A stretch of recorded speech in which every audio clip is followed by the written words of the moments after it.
देखिए, सिंपल सी बात है, जो एंटी डिफेक्शन कानून है वो संविधान का 10वां शेड्यूल बोला जाता है। 10वें शेड्यूल में एंटी डिफेक्शन का कानून। कानून बड़ा सिंपल है। अगर एक आदमी एमएलए किसी दूसरी पार्टी से मिल जाए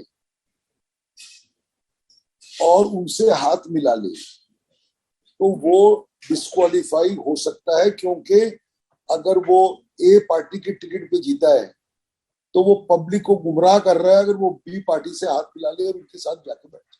सिंपल सा ये कानून है। लेकिन इस कानून में एक्सेप्शन है। पहले 1/3 होता था, अब 2/3। बड़ा स्ट्रिक्ट थ्रेशोल्ड है। अगर 2/3 विधायक एक अपना ग्रुप बना के अलग हो जाते हैं ओरिजिनल पार्टी से, तो एंटी डिफेक्शन का कानून उन पे लागू नहीं होगा। तो शिवसेना में 55 लोग, 55 एमएलए हैं। 55 में से 1/3 37 के करीब है मेरे ख्याल से। तो अगर 37 से ज्यादा एक ग्रुप बना के अलग हो गए तो एंटी डिफेक्शन का मतलब ही नहीं है। जब एंटी डिफेक्शन का मतलब नहीं है तो ये 16 की जो डिस्क्वालिफिकेशन मांग रहे हैं, इसका क्या मुद्दा है, क्या बेसिस है? कोई बेसिस ही नहीं है इसका। ये सिर्फ एक डेस्परेट टाइप आर्ग्यूमेंट है। देखिए, आपको याद होगा राजस्थान में जब सरकार के तोड़मोड़ हो रही थी तो उसमें बीएसपी भी थी, कांग्रेस भी थी और बीजेपी भी थी। बीएसपी के 5-6 आदमी थे, तो वहां पर ये बातें चल रही थी, है नहीं है, किस पार्टी पे है, किस पार्टी पे ने हाथ मिलाया नहीं मिलाया। बट यहाँ तो सीधे के सीधे 40। आज फोटो आई अखबार में, आपने भी देखी होगी, सारे के सारे एमएलए वहां गुवाहाटी में बैठे।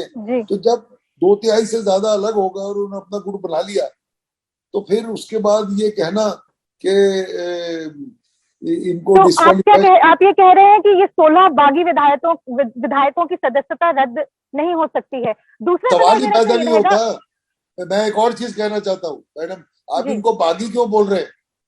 जब 40-55 में से एक गुट बना रहे हैं तो उनको बागी कहा जाएगा? कैसे कहा जाएगा? बल्कि वो अपने आप को ओरिजिनल ग्रुप बोलेंगे। आप उस चक्कर में पढ़िए कि ओरिजिनल है कि नहीं है। करेक्ट फ्रेज ये होगा कि 40-55 में से एक ग्रुप बना के अलग हो गए। मतलब जी, तो फिर वो क्या शिवसेना पर अपनी मेजॉरिटी मांग सकते हैं? क्या ये कह सकते हैं कि हम असली शिवसेना के पार्टी हैं और पार्टी सिंबल वगैरह, जिस तरह से डीएमके में हुआ था कि पार्टी सिंबल? देखिए, मैंने डीएमके और एडीएमके का मुकदमा भी मैंने किया था इलेक्शन कमीशन में, हाई कोर्ट में, सुप्रीम कोर्ट में। लेकिन देखिए, वो बात की बात है। सबसे पहला और अहम मुद्दा क्या है कि प्रॉपर सरकार संविधान के हिसाब से स्टेट में होनी चाहिए, राज्य में होनी चाहिए। उसका काम है सरकार का कि भाई सरकार चलाए, जनता की सेवा करे। आज वह सरकार ही नहीं है। चीफ मिनिस्टर साहब घर छोड़ के चले गए, 40 अलग चले गए, 10-5 जो वहां बचे हैं वो अपनी सरकार फायर फाइटिंग में कर रहे हैं। तो प्रैक्टिकली जनता के लिए तो कोई सरकार ही नहीं है। तो सबसे पहला मेरा ये सवाल रहेगा सर कि आर्टिकल 180 क्या है? इसमें डिप्टी स्पीकर की पावर क्या है? स्पीकर के ना होने की वजह से क्या कोई मुश्किल पैदा हुई है? नहीं मैडम, कोई मुश्किल नहीं है। अगर स्पीकर नहीं है तो डेप्यूटी स्पीकर काम करेगा, और डेप्यूटी स्पीकर वही कर सकता है जो स्पीकर करेगा। तो डेप्यूटी स्पीकर उसकी कुर्सी पे बैठ के ये क्या करना है? असेंबली को बुलाना है और उनको कहना भाई कॉन्फिडेंस का वोट प्रूव करिए। आप नहीं करेंगे तो जो क्लेमेंट है उसको बोलिए तू अपनी मेजोरिटी प्रूव करो, और उसके बाद सरकार बनेगी जो बनने चाहिए। तो कई बार तो ऐसा भी हुआ है कि स्पीकर भी नहीं है, डेप्यूटी स्पीकर भी नहीं है। तब क्या होता है? तो उस सेशन के लिए, उस दिन के लिए एक प्रो टेम स्पीकर बोलते हैं। प्रो टेम एक लीगल फ्रेज है, मतलब कि टेम्पररी स्पीकर उस दिन के लिए बनेगा। जो नॉर्मली एक सीनियर एमएलए होता है उसको बनाते में कोई तो कंडक्ट करेगा हाउस, तो स्पीकर करे, डिप्टी स्पीकर। तो डिप्टी स्पीकर वही कर सकता है जो स्पीकर करेगा।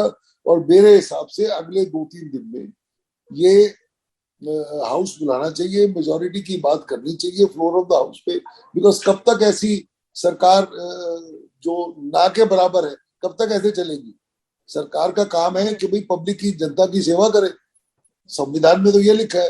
अब ये थोड़ी हो सकता है कि सरकार ही नहीं है, 5-7 दिन तो हो गए और 2-4 दिन निकल जाए। ये गलत तो तो आप ये कह रहे हैं कि 16 विधायकों के खिलाफ डिस्क्वालिफिकेशन प्रोसीडिंग्स आपके हिसाब से नहीं चल सकती, क्योंकि 2/3 लोग हट चुके हैं पार्टी से। बिल्कुल बिल्कुल सही कहा।